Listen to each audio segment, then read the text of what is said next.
Enjoy reading the story on Manga Funny channel.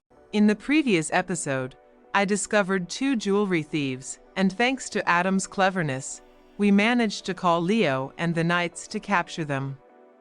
Stay tuned for this episode. That night, in Leo's room, I intended to thank him for his actions earlier that day, which helped me catch the thief, but I hesitated to visit his room.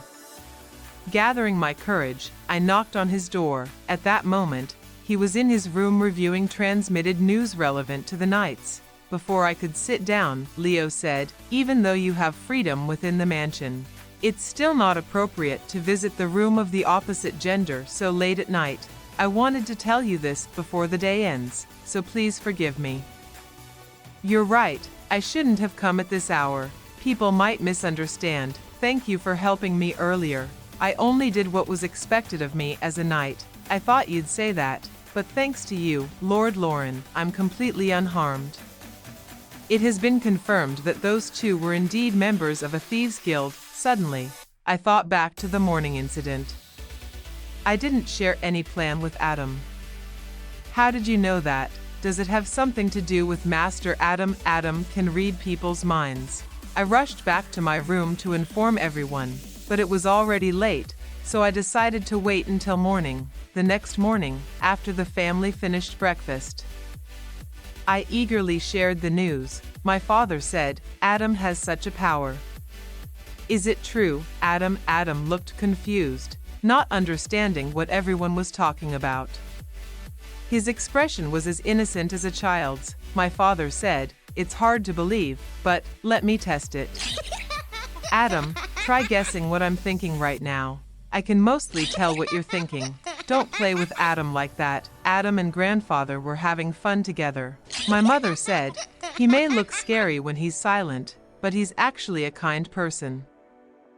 My father added, "Anyway, it's good that the thieves were caught." Leo, who was present during breakfast, said, "I appreciate your cooperation in resolving this matter quickly. Adam, it's time to give it to her." At this, Adam ran to present a gift to grandmother. Surprised, she exclaimed, "What's this?" Adam said, "It's grandmother's new brooch. I helped pick it out too." My mother thanked both Adam and me for the gift, saying she had long wished for such a unique piece of jewelry. My father said, "Since you're part of this too, I should let you know, resolving this incident has brought me more work." "Isn't that a good thing?" he replied. "It's quite a big deal, involving the royal family as well." The royal family, my mother explained. Apparently, that jewelry store is a purveyor to the royal family. My father continued, "So indirectly, it means we helped the country. I'm proud of both my daughter and grandson. I didn't know it was such a store." "Lucas, well done. I'm glad they've taken Adam's ability in a positive light. If word got out, people might try to exploit him, just like how Sophia from the novel did." I started to think about how to protect Adam. While I was deep in thought, Leo said, "You seem lost in thought, just thinking about something." I quickly changed the subject to avoid him noticing. "You shouldn't try to handle it all on your own." Leo replied, "That's why I'm here as well. Thank you, you've guessed my thoughts again. I can usually predict them."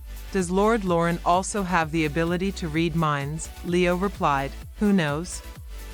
"What do you think?" Leo now seemed more open than before, as if he no longer regarded me with the caution he had at the start. Did he just smile for a second? "Maybe things will turn out better than I expected." "What's wrong, my lady?" "Actually, someone claiming to be a messenger from the Grand Cour family has arrived."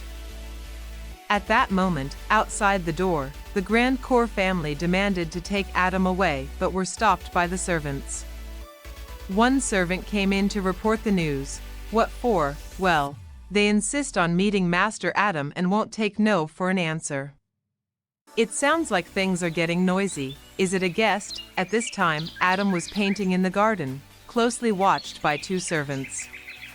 Suddenly, his father approached him there and said, "Adam, are you here? Come on. It's time to go home." This abrupt situation might shatter Adam's happiness, forcing him to return to the place that haunted his childhood. Stay tuned for the next part. Don't forget to like, share, and subscribe to my channel. Goodbye.